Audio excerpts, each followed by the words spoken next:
Uhum. Olá, bem-vindos, prazer. Eu sou a Fabiola, produtora da Oswald de Andrade, e vou acompanhar o bate-papo de lançamento da peça Heather, com a companhia Razões Inversas. O lançamento da peça é hoje, às 21 horas, no YouTube das Oficinas Culturais. Lembrando que esta atividade é uma realização da Oficina Cultural Oswald de Andrade, Gestão da Poieses e Secretaria de Cultura e Economia Criativa do Governo do Estado de São Paulo. Laís e Paulo, é um prazer ter vocês aqui conosco. Agradecemos a parceria com a Oswald e agora é com vocês.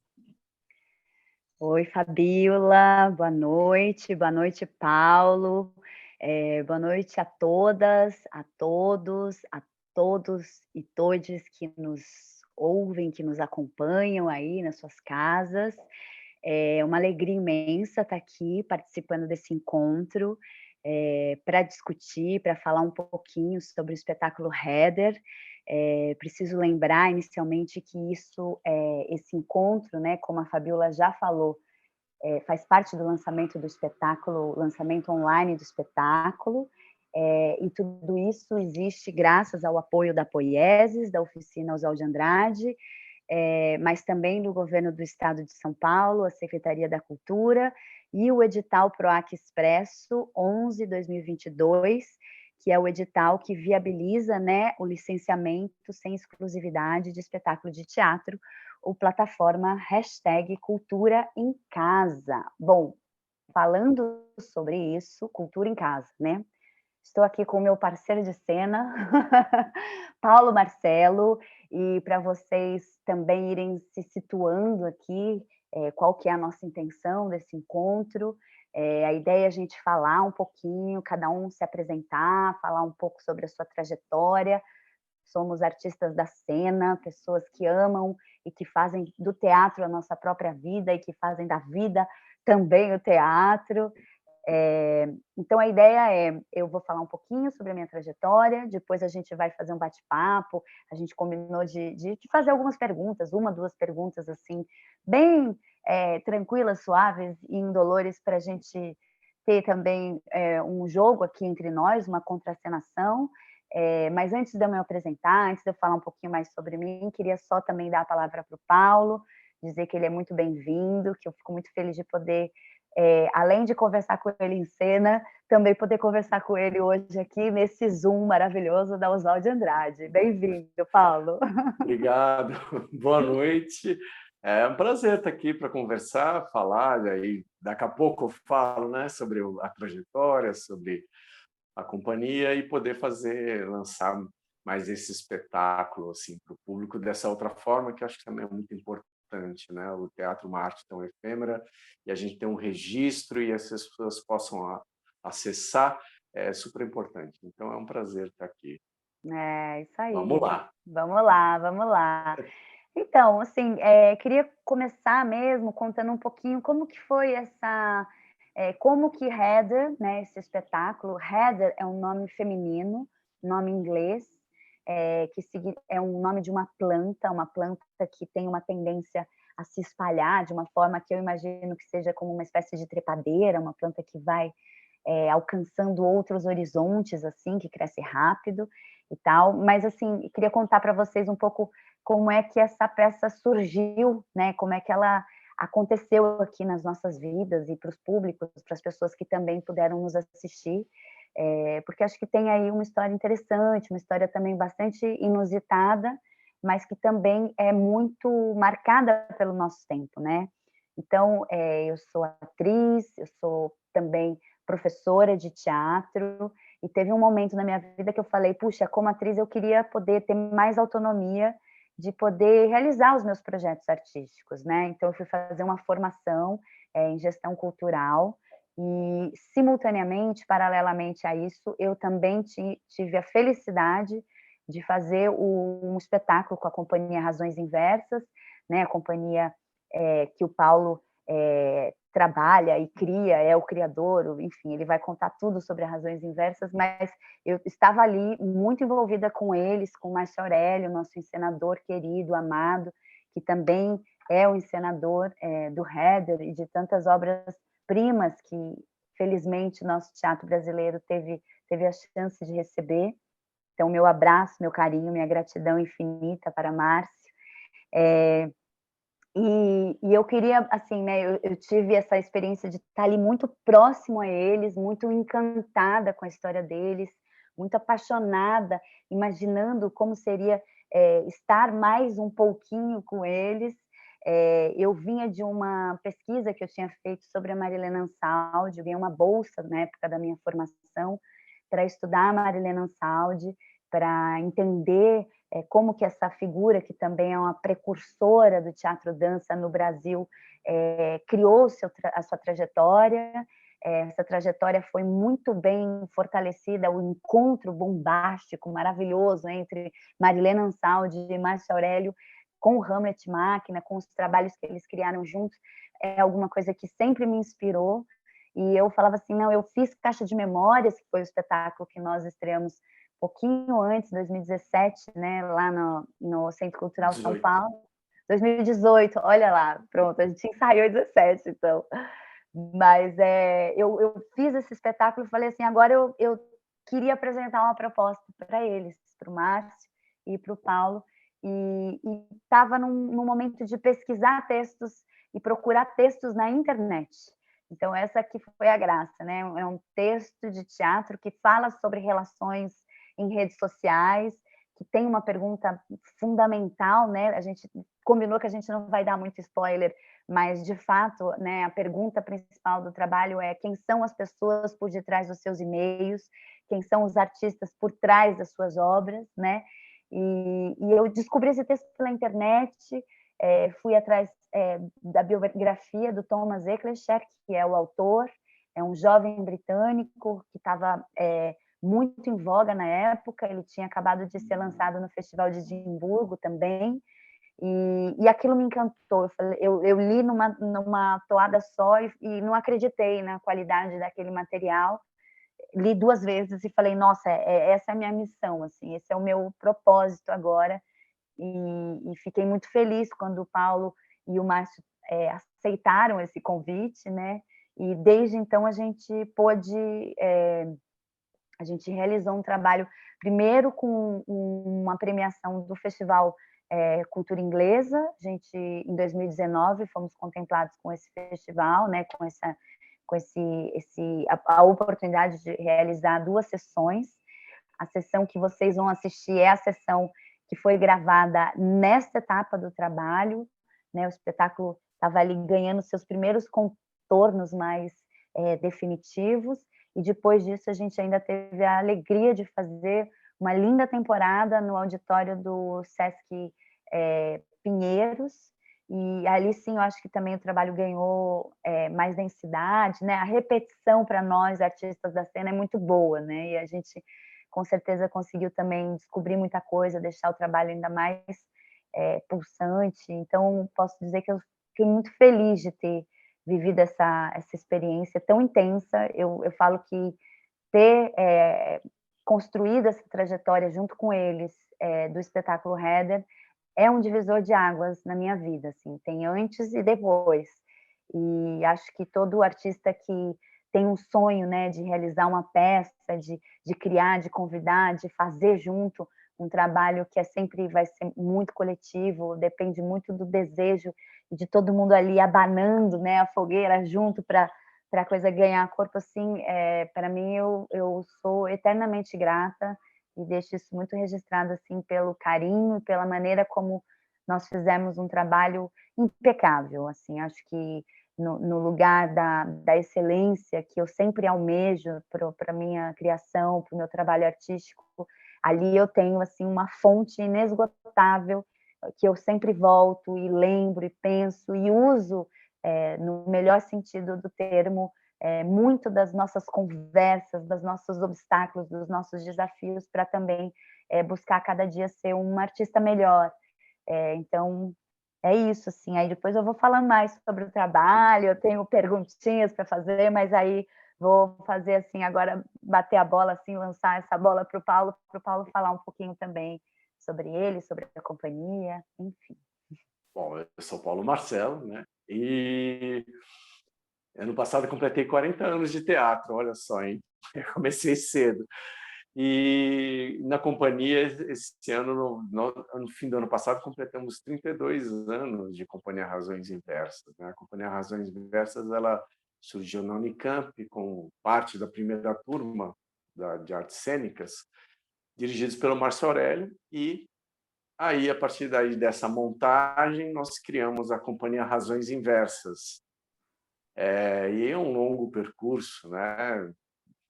20 e tantas peças, às vezes até perco aí as contas nesse percurso, e junto com o Márcio Aurélio, eu fiz as contas no outro dia, já passaram 80 atores pela companhia, né? A companhia sempre foi um espaço aberto, né? De pesquisa, de criação, para os intérpretes, e como a Laís falou, né, essa busca da excelência artística, que é uma característica do Márcio assim, muito forte, né? Essa busca pela excelência, pela qualidade, enfim, pela linguagem teatral de altíssima qualidade, e ao mesmo tempo que se discutem temas absolutamente atuais, né? Então, acho que os dois parâmetros nossos sempre foram do que falar, e essa era é sempre a grande busca, do que vamos falar, e como falar, né? Então, como a gente vai construir? Isso permite que os espetáculos, cada um tenha uma cara muito própria. Isso é engraçado, né? Porque normalmente alguns diretores a gente vê o espetáculo e já sabe que é daquele diretor, né? Porque tem uma cara, uma estética, enquanto que os trabalhos do Márcio e da companhia, você olha cada um, você vê os vídeos, as estéticas são muito diferentes, porque elas são criadas de acordo com o material que a gente está fazendo. E acho que conheci a Laís, se eu não me engano, a gente se conheceu em 2009, na estreia do Anatomia Frozen. E aí ficamos amigos e tudo mais. E eu lembro que uma vez a gente se encontrou para tomar um café e ela conversou comigo, né, sobre o desejo de trabalhar com a gente, de estar numa companhia, de ter um trabalho assim. E eu lembro que eu falei assim, olha, né, propõe, né, traz alguma coisa, vem aí. Só que antes disso eu acabei convidando para trabalhar com a gente no Caixa de Memórias, né? Um espetáculo muito bonito, com o Walter Breda, Denise Delvecq, enfim. E aí a Laís veio, me mandou esse texto, falou, olha, achei aqui, eu tenho um trabalho aqui, enfim.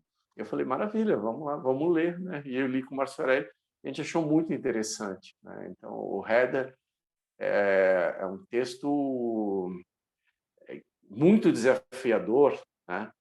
Porque tem uma linguagem totalmente diferente, tipo, o tipo de coisa que a gente gosta, né?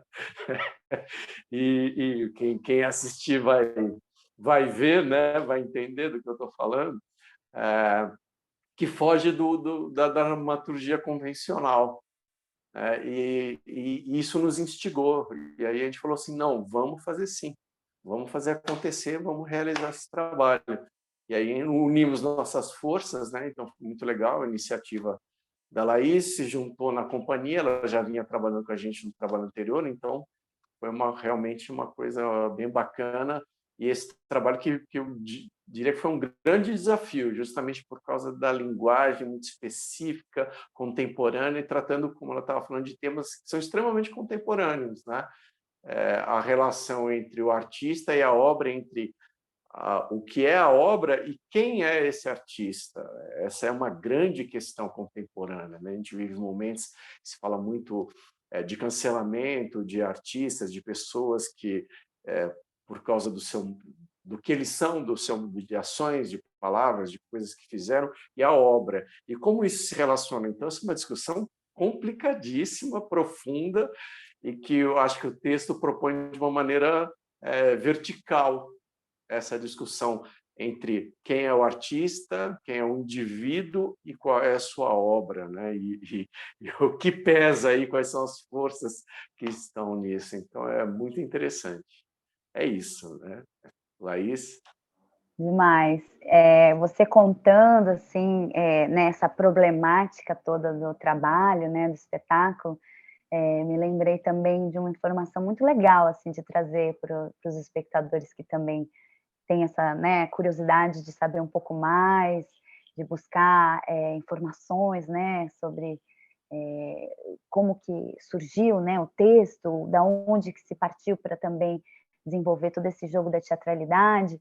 E aí uma curiosidade bacana, assim, é que o Thomas Eccleshare, ele se inspirou num fato real, né? Ele leu num jornal, ele era muito apaixonado pelo Harry Potter, que é um universo que eu, pelo menos, assim, não conheço, nunca frequentei com mais, assim, propriedade, mas, de qualquer maneira, eu sabia, né, da J.K. Rowling, eu sabia do fenômeno que tinha sido toda, né, a saga Harry Potter, mas ele disse, né, numa entrevista que quando a J.K. Rowling foi lançada como escritora, houve uma pressão muito forte, né, por parte dos editores, para que o nome dela não fosse explicitamente colocado, né, Joanna, não sei exatamente o nome dela, mas quando a gente ouve esse nome pelas iniciais, J.K. Rowling, né, a gente não fica tão demarcado a questão de gênero, porque se é uma mulher que bomba, que faz sucesso na literatura, ela pode estar condenada a servir apenas a um público específico, né? Como se a literatura escrita por mulheres fosse uma subcategoria de literatura, né? Então, a opção de lançar essa gênia, né, da literatura juvenil como um nome, digamos, neutro, um nome que não revelasse tanto o fato dela ser uma mulher, foi uma atitude que impressionou muito, e ela topou, né? Ela aceitou entrar nesse jogo justamente para também conseguir fazer o lançamento dos livros. E ele soube dessa informação, então o Thomas Eccleshare soube dessa informação, e a partir daí ele criou uma situação imaginária, né? Uma situação limite, onde ele faz exatamente essa pergunta, né? Puxa, e se eu realmente não soubesse quem é essa figura, né, por detrás de um nome que pode ser Helena Ferrante, que podem ser tantos outros pseudônimos e figuras que também na história da literatura isso não é um fato isolado, né? A gente sabe que muitas mulheres escritoras, muitas figuras antes tiveram que entregar para os seus maridos, para os seus irmãos, criar um nome masculino para poder, enfim, existirem artisticamente, né? Então, mas ele usou essa situação num limite, aí sim, ficcionário, né? Então, e se essa escritora reclusa, frágil, com as suas peculiaridades, não for exatamente aquilo que a gente imagina e aquilo que o mercado editorial e aquilo que os seus leitores, os seus fãs desejem que ela seja, né? Assim, e se isso acontecer, o que acontece com a nossa paixão, com a nossa loucura, né? Com os nossos ídolos, né? Que, enfim, no final né, das hipóteses, são todos seres humanos, cheios de fragilidades e potências e loucuras e peculiaridades, né? Como diria Caetano, de perto ninguém é normal, né? Então, eu acho incrível como ele conseguiu também fazer essa tradução, né, de pegar um dado muito forte da realidade, muito crítico, e desvelar isso numa estrutura interessantíssima, que eu acho que foi a nossa paixão, né? A maneira como a dramaturgia, sem dar muito spoiler, mas o grande barato desse trabalho é que ele tem como se fossem 3 facetas muito específicas. São 3 narrativas curtas e muito ágeis, muito dinâmicas no que ela se propõe a problematizar, né? Então, essa relação entre a escritora reclusa e o seu editor, a figura que está ali querendo lançar o livro, e essa figura que tem o seu mistério, não vou contar detalhes sobre isso, mas é muito interessante. Depois, o desdobramento de quando alguma coisa muito chocante vem à tona, uma realidade impactante se faz presente, e num terceiro nível a gente tem digamos, a sublimação, né? O desenvolvimento num lugar artístico, fantasioso, dessa mesma condição dessa figura inicial, assim. Então, eu acho muito, muito bonito, acho incrível, eu fico muito feliz, assim, particularmente feliz de ter trazido essa... Foi a primeira vez que a gente encena o Thomas Eccleshare no Brasil, e de ter sido tão bem recebida e abraçada pela companhia para também fazer o sonho, né, para poder voar junto, assim, sabe? Então, é isso. Mas aí queria, então, você quer falar? Pode falar.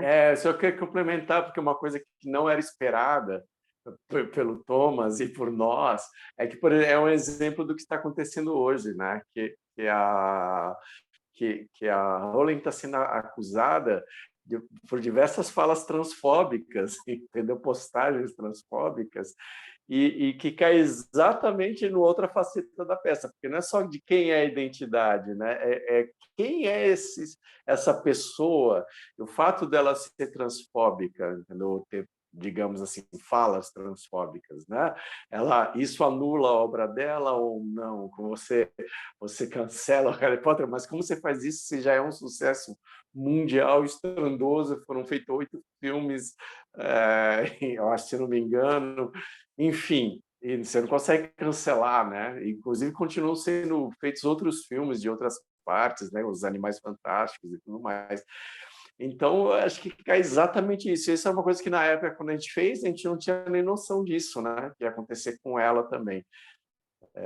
E que é justamente a questão, né? Na época a gente comentava do Woody Allen, né? Ou de um Polanski, que são cineastas com obras incríveis, fantásticas, né? Artistas incríveis, e que têm questões pessoais muito sérias, entendeu? E até que ponto uma coisa interfere na outra, né?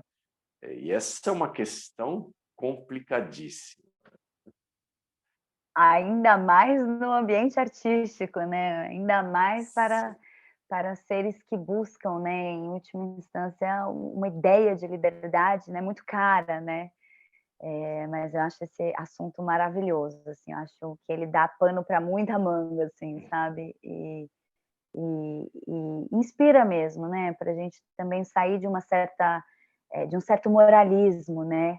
Assim, pessoas iluminadas são pessoas iluminadas 24 horas por dia. Não, às vezes são grandes, geniais, são artistas que estão realmente conectados aí com forças supremas, mas que talvez nas suas vidas ordinárias sejam medíocres, sejam menores, né? Não tenham conseguido dar conta também de questões assim elementares, né, da convivência, do respeito, da compreensão, né, talvez obsessivos demais pela sua própria obra enfim, é um assunto maravilhoso e acho que eu sempre gostei de dentro do teatro discutir o teatro. Acho que a gente conseguir, né, também dar essas voltas, né, e fazer o exercício dessa autoanálise, dessa autocrítica, de entender, né, os nossos papéis, porque afinal de contas também somos cidadãos, também somos seres que informamos e emitimos muitos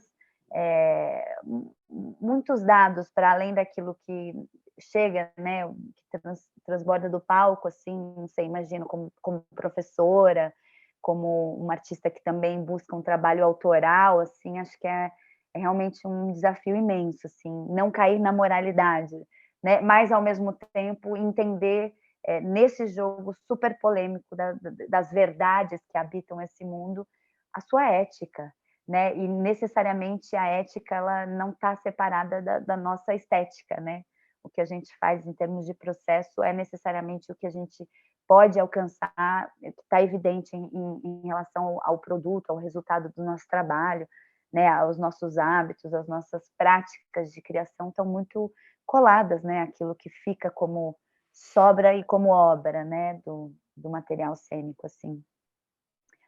Mas aí, vou fazer uma perguntinha, então, para o Paulo. Acho que, assim, por mim, eu estou bem tranquila, mas é para a gente também matar a saudade, né? Porque, assim, uma informação importante, esse trabalho a gente estreou em 2019, e, assim, quando a coisa ia, né, deslanchar, ou seja, um ano seguinte que tinha uma perspectiva, né, muitos programadores, muitos espaços que a gente poderia estar conquistando a partir dessa primeira temporada no Pinheiros, foi brutalmente interrompida pela pandemia, né? Então, nós temos cada artista e, na verdade, cada brasileira tem a sua enfim, tem uma história muito forte, muito marcante sobre o que aconteceu, né, com a sua pandemia, e o espaço social, né, para se dividir essas memórias, enfim, acho que é um lugar super delicado, assim, muito importante da gente também conseguir curar coletivamente, mas a gente teve uma peça abortada, né, a gente teve uma peça que não pôde continuar, e por isso, né, e justamente por isso agora a gente também, em respeito ao nosso trabalho, em respeito às pessoas que estiveram envolvidas, que se dedicaram, né, um material que é tão pulsante, é tão vivo, na arte presencial, com todos os senões, com todas as licenças poéticas, pedindo todas as, né, as desculpas e o respeito ao nosso espectador, a opção de lançar, né, a gravação é um jeito de tentar manter vivo aquilo que só o espetáculo ao vivo é capaz de fazer, né? Então a gente sabe de que uma obra gravada nunca vai ser a mesma coisa, como a experiência do espectador, que pode deslocar o seu olhar, pode, né, ter uma outra fruição imediata, né, não filtrada pelo olhar da câmera, mas mesmo assim a gente acha muito importante fazer esse lançamento online, colocar também na roda o trabalho, porque é um trabalho que merece ser visto por mais gente, e aí também a gente pensa numa democratização, num caminho também de oferta, né, oferta gratuita, oferta livre, para que pessoas que também eventualmente não estejam na capital, não morem em São Paulo, não tenham tido acesso ao espetáculo durante a temporada, possam assistir, possam comentar, possam também acompanhar aí o que foi um trabalho pré-pandêmico, né? A gente nem estava preocupado em fazer o grande registro, o melhor microfone e tal, mas também é um vestígio importante, né, do que a gente faz em matéria de teatro. Mas, enfim, posso fazer a pergunta? Por favor. Eu ia te perguntar, assim, sobre como, nesse processo de criação e durante a temporada, assim, o que ficou mais forte para você, assim, do espetáculo, assim, tentando, assim, não dar muito spoiler, sabe, assim, mas uma memória física, assim, alguma coisa que quando você pensa com carinho do trabalho, você fala assim: "Nossa, isso aqui era muito legal", assim, enfim. Conta um pouquinho pra gente, sem dar spoiler. Aí é um problema, porque a parte que assim, que para mim mais marcou é o final da primeira parte, né? O espetáculo, isso pode falar, o espetáculo é dividido em 3 partes, e o final da primeira parte realmente para mim era terrível e delicioso de fazer ao mesmo tempo, né? Porque era uma coisa terrível de se falar, mas ao mesmo tempo até essa esquizofrenia do teatro, né? Que é o prazer de se falar sobre isso, né? Quando a gente está fazendo, enfim. Então isso ficou muito marcado para mim, né? E eu gostava muito da questão das diferenças de linguagem, assim, dos três. Para mim, isso é uma das coisas mais importantes, né, no espetáculo. É como lidar com 3 blocos, com 3 linguagens totalmente distintas. E isso é altamente instigante, né? Porque, enfim, na companhia a gente tem sempre esse trabalho que a gente estudou muito Brecht, estudou muito encenadores contemporâneos, então a gente trabalha com um não realismo da cena, um tipo de linguagem com não quarta parede, né? Enfim, mas é difícil explicar, né, sem dar spoiler. Mas a gente tinha 3 blocos muito distintos, né? E com linguagens cênicas muito distintas e que também obrigavam a nós, atores, né, a atuar de maneira muito diferente em cada um desses blocos. E eu acho que esse foi o grande desafio, né, do espetáculo. Enfim, acho que eu não consigo falar só levinho, assim, já começa a trazer, ela já começa a falar de linguagem, enfim, da companhia, e eu acho que foi essa a grande questão, a gente, só voltando um pouco ao que você estava falando, uma reflexão que eu estava fazendo, a questão do moralismo, né, na cena, eu acho que essa é uma questões fundamentais no espetáculo e no trabalho da companhia. quando trabalhamos isso aí, como você estava na estreia, né, da Anatomia Frozen, que era também um tema pesado, difícil, né? Aí eu posso falar que era sobre enfim, um serial killer, pedófilo e tal, a psiquiatra e a mãe da vítima, e a gente em nenhum momento tratava aquilo de maneira moralista, o que deixava o espectador num lugar muito difícil, né? Porque ele não podia simplesmente falar: esse cara é um monstro, essa mulher é uma vítima. eh, e o que me interessou muito no Heather é que ele também traz isso, ele também traz essa visão não moralista, e coloca para o espectador, não dando respostas, mas obrigando o espectador a refletir sobre isso, e o espectador, quem está vendo o espetáculo, é obrigado a chegar às suas próprias conclusões, ele é obrigado a construir a sua própria crítica, né? Isso não é isentar o espetáculo, mas isso é apresentar de uma maneira que a gente não seja determinista, diga isso é certo, isso é errado, isso é bom, isso é mal, mas que o espectador seja obrigado a refletir. Então, eu acho que essa foi a grande dificuldade do espetáculo e, ao mesmo tempo, acho que era a grande qualidade que ele tinha, que é de conseguir esse feito, né? Que é não ser moralista, não ser determinista e deixar para o espectador esse impacto daquilo que ele via ao entender o que estava acontecendo, ao entender o que estava por trás daquelas figuras em cena. A gente gosta muito de usar esse termo figuras e não personagens, né? E aí ele ser obrigado a se colocar de alguma maneira em relação àquilo. Isso obriga o espectador a ser um espectador ativo, né? Não um espectador passivo, não um espectador que simplesmente recebe e fala, ah, tá. Ele é obrigado a refletir, ele é obrigado a pensar sobre isso, ele é obrigado a se posicionar em meio a uma obra que, ao mesmo tempo, proporcione o prazer, né, de estar vendo aquilo, evidentemente, né? Sem prazer, sem prazer do teatro, do espetáculo, o prazer estético, o prazer daquele acontecimento não existe, né? Enfim, mas o que me marcou realmente era esse momento, né, em especial. E até por isso eu queria saber de você, como é que foi lidar, né?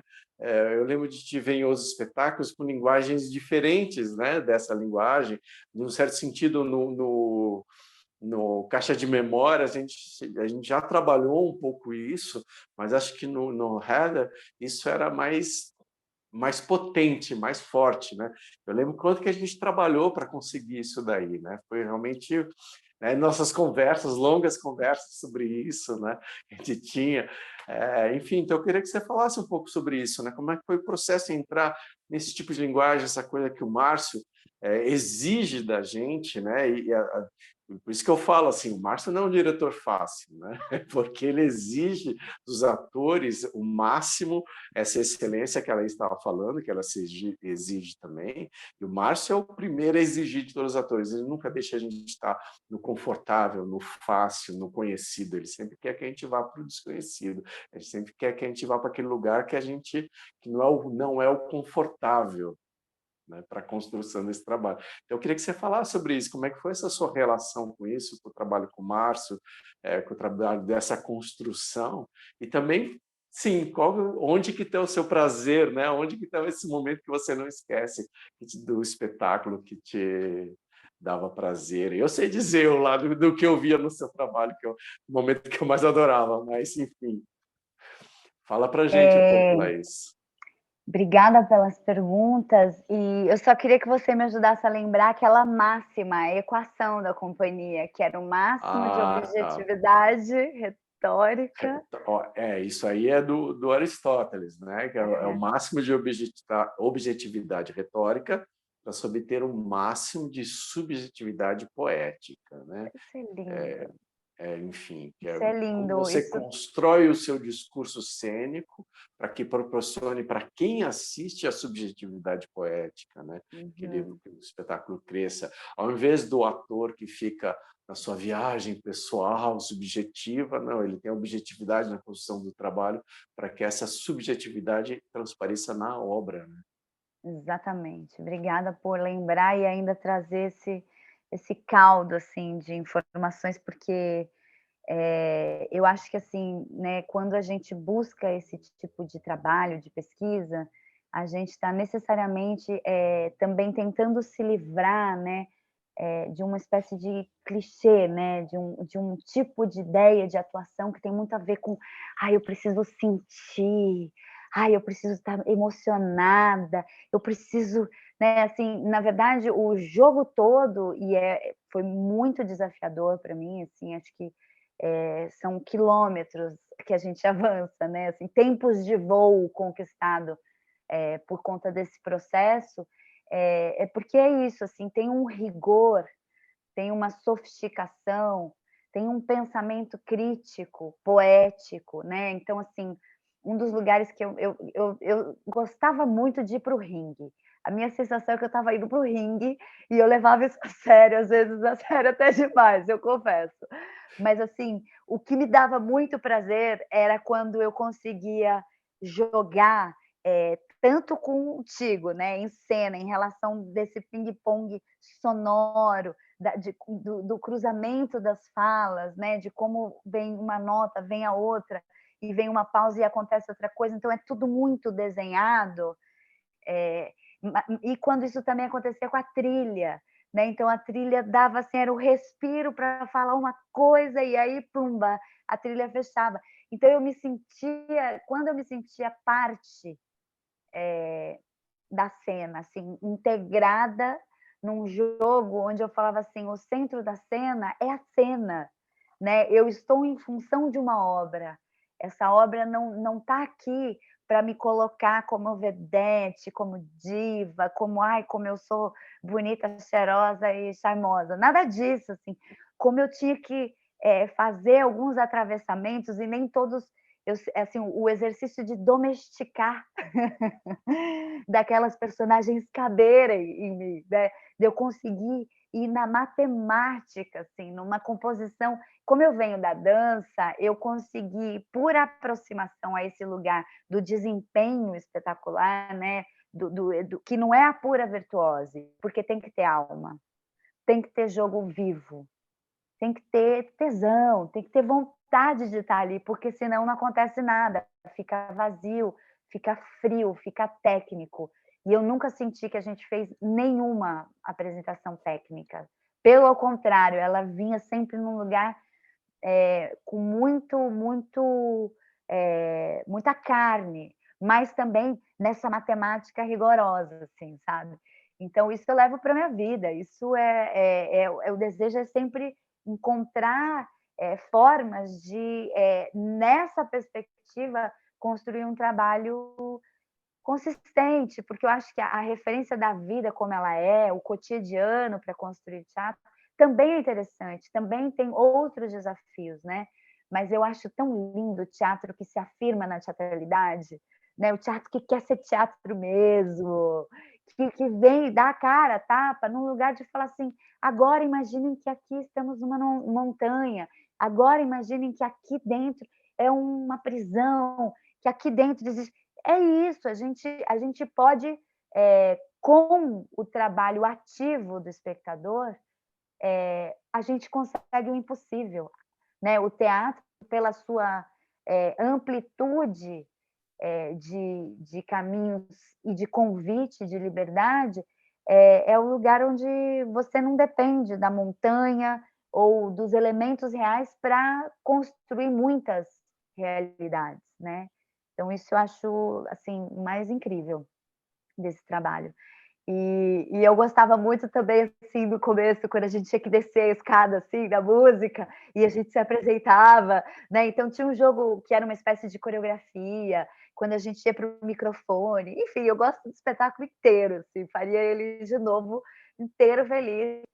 Acho que fomos muito felizes também nos encontros, nas contracenações do nosso jogo de atuação com os outros elementos. Então, o figurino, que também vem da pesquisa da companhia e que o Márcio soube criativamente ressignificar, era uma saia que vira um vestido, né? Os roupões, que aí tem um jogo de humor, de sarcasmo, de uma tiração de onda, né? Porque a gente responde e-mails de trabalho com aquela seriedade, a gente está de roupão, a gente está sei lá, com touca no cabelo, né? Assim, e então essa brincadeira com o real acho fantástica enfim, me perdi aí, porque eu já fui logo para o momento do roupão. Mas sim, com os elementos, né? Então, a iluminação, nessa coisa que você comentou também, como cada quadro tem uma perspectiva, tem um jogo, tem uma proposição para o espectador que tem que ser um coautor, tem que pensar junto, tem que organizar os sentidos, tem que estabelecer as suas conexões para que também ele se faça presente, né? Então, vou voltar uma bola para você. Posso fazer a segunda pergunta ou você quer? Pode. Não, manda. Não, eu queria saber, assim, para você, falando sobre o header, sobre as nossas apresentações, sobre a temporada, mas aí também de uma forma mais expandida, assim, para você, qual é o espectador ideal, assim, quando você se conecta como artista da cena, pensando, né, assim, no seu propósito de chegar no outro, assim, o que você esperaria, né? Quem você deseja que esteja ali te vendo, enfim, assistindo o seu trabalho? Como que é? O que você pensa sobre o espectador ideal, o espectador real que seja? Olha, honestamente, eu nunca pensei em espectador ideal. Eu penso que eu quero espectador. A gente faz para o espectador, né? Você estava falando isso da questão da objetividade, da construção e etc. E a gente sempre falou muito isso na companhia, que a gente não faz o teatro para nós mesmos, simplesmente. A gente faz para o espectador. A gente quer falar com o público contemporâneo, a gente quer falar com o público de agora, né? E contemporâneo é isso, é do nosso tempo. Então, esse é o espectador ideal, o espectador do nosso tempo. E, para isso, a gente tem que ir aperfeiçoando, atualizando, renovando a linguagem para que a gente consiga chegar nesse espectador. O que a gente não quer no espectador, porque isso não precisa ir ao teatro, né? É o espectador que pega o cérebro, a gente brinca, sempre brincou com isso, né? Tira, põe do lado aqui e fala, agora eu vou descansar. Sabe quando você chega em casa cansado, do trabalho, liga a televisão e fala assim, agora eu não quero pensar em nada. Eu quero desligar o cérebro, né? É, e a gente sempre brincou com isso, que a gente quer fazer um teatro que o espectador não faça isso, né? De botar o cérebro do lado e falar, agora eu não vou pensar em nada. A gente quer um espectador ativo, né? Quer um espectador... E a gente sempre trabalhou muito com isso, né? Então, o começo todo da Greche, em que a gente era parado no microfone só criando as imagens para que o espectador fosse visualizando aquilo e criando as imagens na própria mente, imagens que são muito mais poderosas do que qualquer representação que nós fizéssemos em cena. E com a música, com tudo isso, né, que você estava falando. Então, então é uma constante, né? No header, em particular, né, acontece a mesma coisa, né? Essa questão de trazer o espectador. Quando o espectador acha que é uma coisa, eu puxo o tapete dele e falo assim, não é o que você está pensando, é outra coisa. E aí, quando ele acha que é negócio, eu puxo de novo o tapete do espectador e falo assim, não, tem mais. Você mantém aquele espectador que não fica assim relaxado na cadeira assim, mas que, né, tá ali ligado naquela obra, né? Eu detesto falar isso, mas um tempo atrás tinha uma moda, né, de dizer que teatro é chato, que teatro é isso. O pessoal começou falando esse tipo de coisa. É uma bobagem, né? O teatro só é chato se ele é mal feito, né? Mas aí a novela pode ser chata, o filme pode ser chato, a música pode ser chata, qualquer coisa mal feita pode ser chata, né? Então, quando você faz um teatro que instiga, que faz o espectador entrar, que faz com que ele se mexa na cadeira, né? Aí sim você está fazendo. Então, o espectador ideal é aquele que está nessa atitude, mas essa atitude depende muito do que a gente está fazendo no palco, né? Porque cabe a nós também propormos essa troca com o espectador, né? Então, se a gente não tem nada a oferecer, ele também não tem nada a receber nem a oferecer de volta. Então, estabelecer essa troca depende de nós, e para isso a gente tem que ter esse domínio, né? da técnico, sim, no sentido de pensar espetáculo, mas vivo, né? Como você falou, vivo, intenso. Eu acho engraçado, as pessoas, a gente sempre fala muito de Brecht e tal, etc. E as pessoas sempre acusaram o Brecht de ser racional e não ter emoção e tal, o que é uma bobagem sem tamanho, né? O próprio Brecht, em alguns textos dele, fala assim: meu teatro não é um teatro sem emoção, muito pelo contrário, né? Mas a maneira como ele é feita é uma maneira diferente, né? Na companhia, por exemplo, a gente não busca a emoção pela emoção, simplesmente. O ator não está em cena para ele se emocionar, ele está em cena para emocionar a plateia. É claro que quando você faz, você se emociona, você vive, você tem que ter vida, tem intenso, tem que ter energia em cena, tem que ter esse tesão, sim, senão não tem cena, não tem nada. Mas se você não provocar esse espectador, não adianta ter um ator em cena chorando, se descabelando, com o espectador olhando assim, assim, ah, tá, entendeu? Essa que é a questão, né? O que eu provoco nesse espectador, né? Para onde eu conduzo ou não, entendeu? Como é que essa troca se dá? E a gente trabalha com um modo de criação que é muito diferente do normal, né? Porque o normal, a maioria dos trabalhos, você constrói a personagem, você cria, às vezes cria uma história da personagem, um passado dela, você tem uma compreensão, um porquê que ela age daquela maneira. E a gente trabalha exatamente o contrário disso, né? A gente não leva isso em conta. O que a gente busca é quais são as ações, o que está acontecendo, e não justifica essas ações por uma psicologia, por um passado, etc. São as ações que conduzem. As ações geram emoções. Né?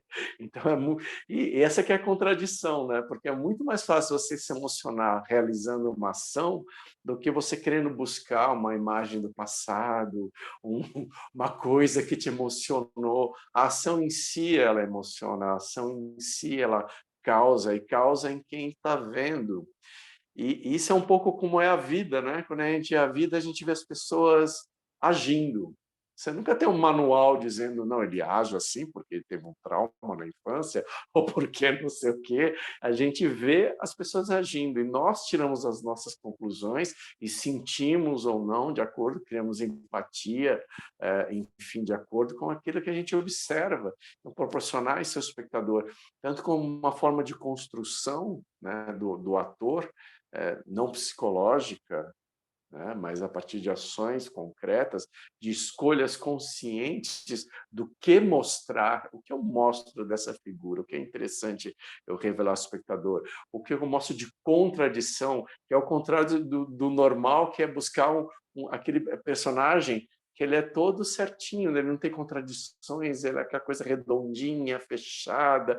Quando as pessoas são cheias de contradições, como você está falando, a pessoa pode ser um gênio da criação e ser uma pessoa escrota e horrorosa na sua vida pessoal, não é? Ela pode ter um ato de bravura no momento e um ato de covardia no outro, de generosidade num instante, de egoísmo em outro, e essas contradições é que tornam vivo de fato, né, as pessoas. Isso é maravilhoso e a gente deve mostrar isso no teatro, e não personagens que estão lá dentro, né, uma ideia toda fechada, concebida, que segue uma linha psicológica que vai. Isso é muito difícil de conseguir, né? Porque você tem que abrir mão dos seus do que você tem, da sua bagagem, no certo sentido, e se colocar a partir do zero para o trabalho.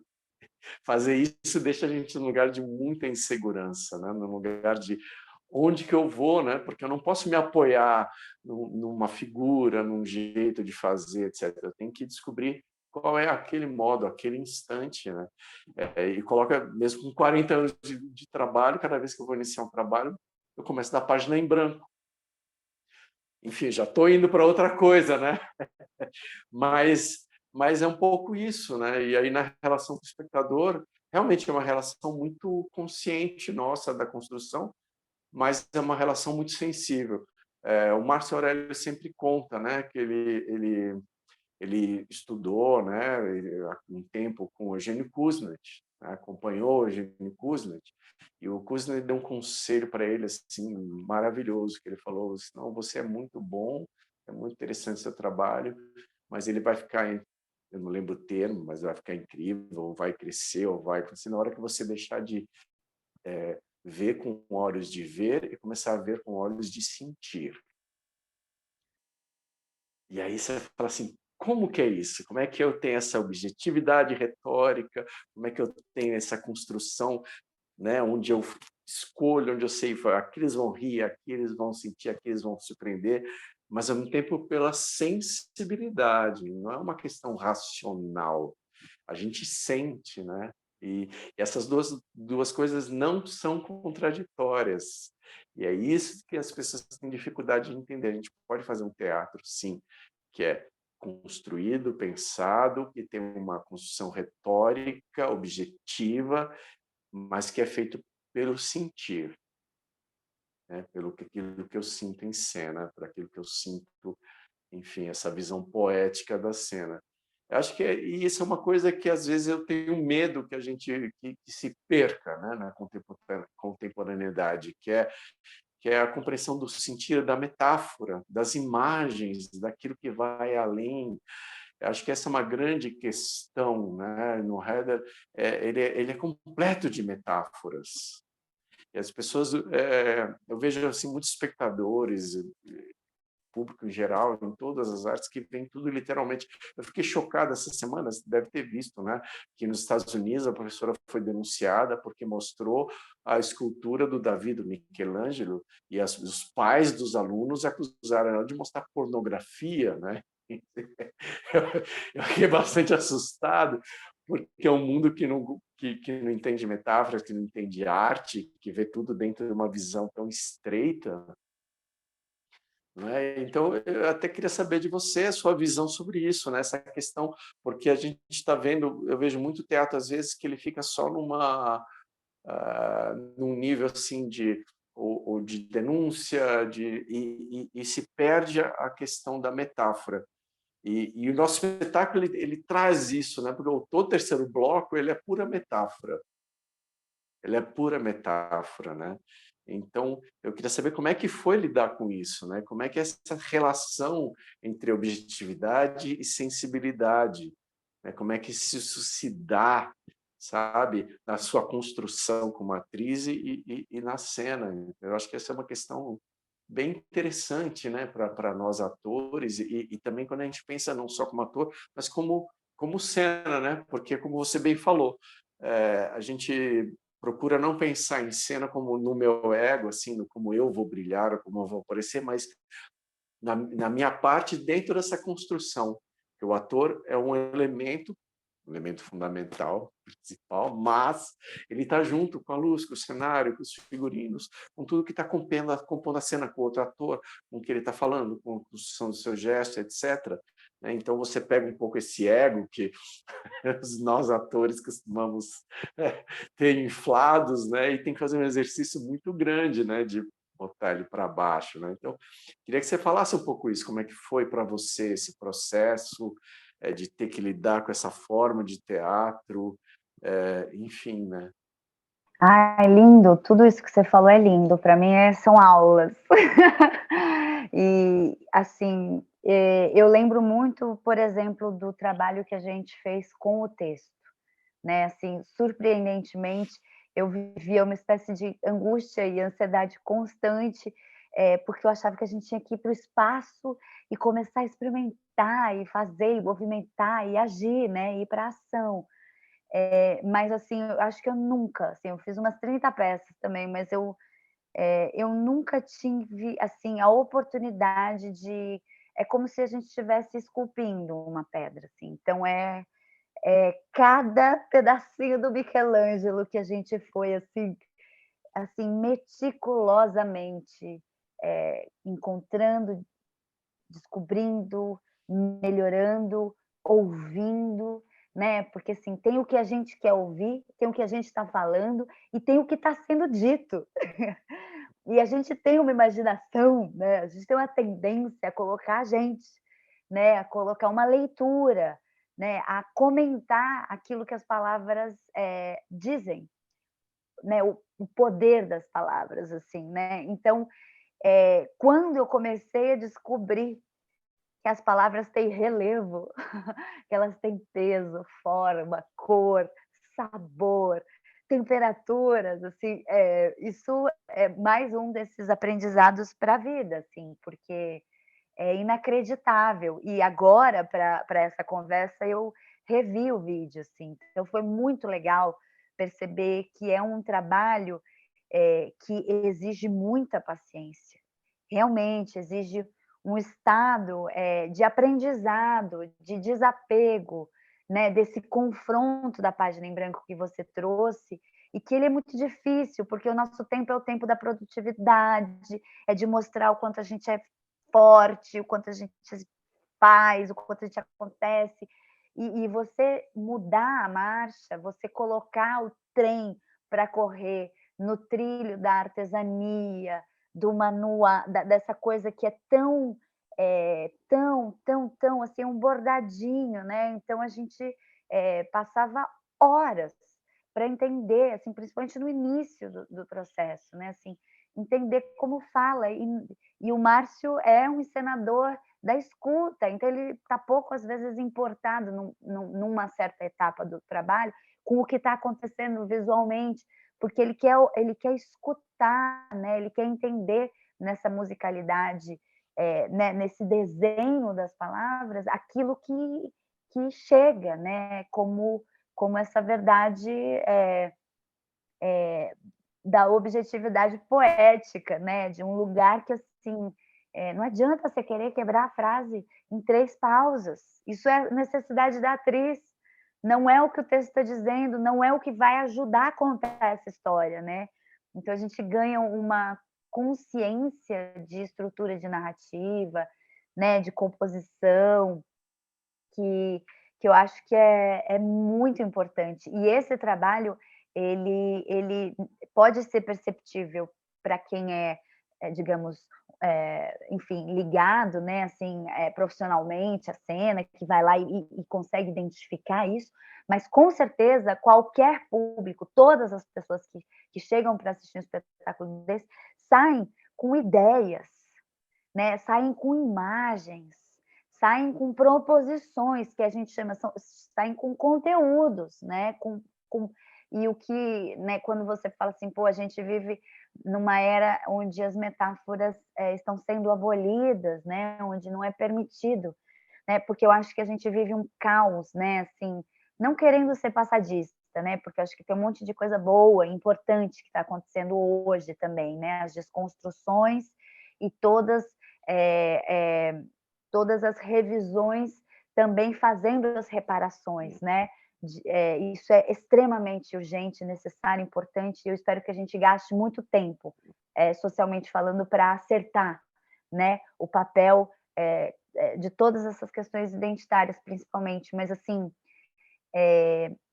o mundo está tão de ponta cabeça que parece que a arte mudou de sentido, de função, né? Agora a arte serve, entre aspas, para explicar um mundo bizarro, onde as pessoas matam e morrem, onde vem um vírus e destrói né, populações, onde a gente perdeu a dimensão do que é a vida, a dignidade da vida, a dignidade de toda a vida, e não só a nossa dignidade humana, mas da vida dos seres, das plantas, dos vegetais, né, dos rios, das matas. Então, assim, é um lugar que a gente está precisando mesmo refazer os caminhos dos sentidos, né, da sensibilização. É interessante, porque atualmente eu também estou pesquisando um trabalho em tecnologia, em realidade virtual, nessa realidade imersiva, e a nossa grande discussão é essa. A gente fala, nossa, a gente está precisando da alta tecnologia para voltar a sentir a aguinha no pé, o ventinho, o prazer da contemplação, porque a gente não tem mais tempo livre, a gente entulhou o nosso tempo livre de lixo virtual, de lixo de uma, né, mental. Então a gente as crianças estão sendo desenhadas agora como Horácios, né, com aquele bracinho curtinho, elas se desenham, a imagem corporal que elas têm delas, porque elas só usam isso aqui, elas usam um bracinho curto, porque elas ficam só apertando botão, né? Então, poder correr livremente, poder brincar na rua, poder, enfim, lembrar que a emoção vem do corpo e que a mente está no corpo e que o corpo é alguma coisa, é uma tecnologia extremamente sofisticada e que produz afetos, ou seja, que pode afetar o outro e também é afetado, né? É um jogo que o teatro, por isso o teatro não morre, né? A gente tem assim o cinema, né, o delírio do cinema, né, a grandiloquência, né, a capacidade do cinema colocar a gente em qualquer lugar, assim, mas o que o teatro faz, e que tem a ver com todas as artes presenciais, né, e a gente viu isso durante a pandemia, como a gente precisa retomar o pacto social, né, o pacto de que sim, a gente precisa aprender como viver junto, né, conviver, viver com, respeitando, entendendo, abrindo espaço, né? Trabalhando a tolerância, a empatia, palavras tão caras, mas que às vezes ficam banalizadas no momento atual, né? E eu acho que eu sou daquelas, assim, acho que isso me dá muita força para continuar sendo artista no nosso país, apesar de tudo, né? É porque o teatro transforma seres, né? O teatro tem como grande poder, e por isso que ele é também um dos maiores inimigos dos genocidas e dos ditadores e desses seres abjetos que, infelizmente, também habitam o nosso país, que é esse poder da mobilização, da confiança, da percepção de que juntos somos mais fortes enfim. Então, é claro, né, que ele é muito poderoso, né? E por isso sempre tão enfim, sempre motivo de tanta disputa, né? E num momento político Perseguição. de perseguição, exatamente, obrigada. Eu espero que a gente consiga refazer esse pacto, né? Assim, a gente precisa dos espectadores, mas os espectadores também precisam desse lugar como um espaço de celebração do ritual coletivo, do encontro, da gente se emocionar junto, voltar a sentir junto também. Falei, falei um monte. Não, muito bem. Não, é importante falar. Coisas importantes que têm que ser ditas, né? Eu acho que é fundamental. Assim. Acho que com Temos, esse né? discurso é isso, né? Eu queria aproveitar, então só para assim, deixar aqui o meu agradecimento oficial, né, à Oficina Cultural Oswald de Andrade, né, ao Valdir, a toda a equipe que nos acolheu tão bem, Fabiola que nos recebeu hoje, realmente assim, poder criar essa parceria, poder valorizar, né, publicamente os equipamentos culturais, esses espaços que sobrevivem também né, num jogo aí com as políticas públicas, é muito importante. Agradecer a presença de todos que nos acompanharam nessa conversa deliciosa, agradecer ao Paulo pela disponibilidade, pela presença iluminada, muito legal poder falar, poder ouvir, poder trocar contigo, foi um prazer enorme, mandar o meu beijo carinhoso, meu abraço, assim, infinito para o Márcio, dizer que ele está, né, assim, muito bem representado aqui nessa conversa pela obra que ele criou, pela obra que ele tem nesse país muito importante, e dizer que a Companhia Rações Inversas tem muitos motivos a comemorar, sendo aí os sobreviventes, as pessoas que resistem, mantendo a cultura viva, o nosso teatro de pé, assim, sabe? É muito lindo isso, e sou muito grata pela oportunidade, e tomara que as pessoas assistam a nossa peça, que elas amem a nossa peça, que elas divulguem o nosso espetáculo, que elas frequentem o teatro e valorizem a nossa cultura. Isso é muito importante. Vou passar aí a palavra para o Paulo também, e depois a Fabiola fecha, tá bom?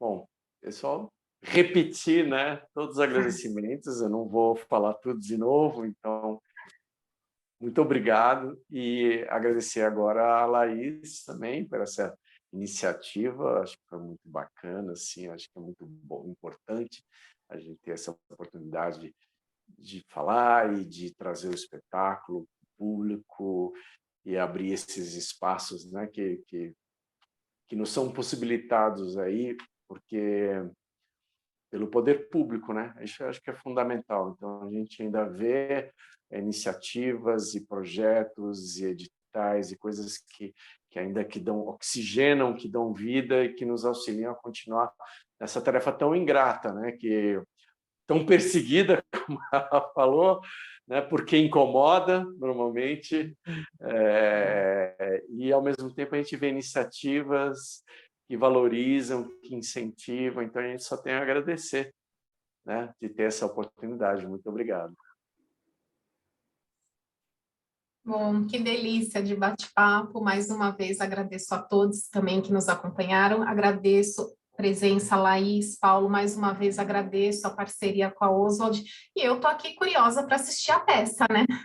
Lembrando, pessoal, que a peça estará disponível, tá, no YouTube das Oficinas Culturais, tá bom? Assistam e eu vou correr para lá para assistir. Estou super curiosa. Mais uma vez, gente, obrigada e até a próxima, se Deus quiser.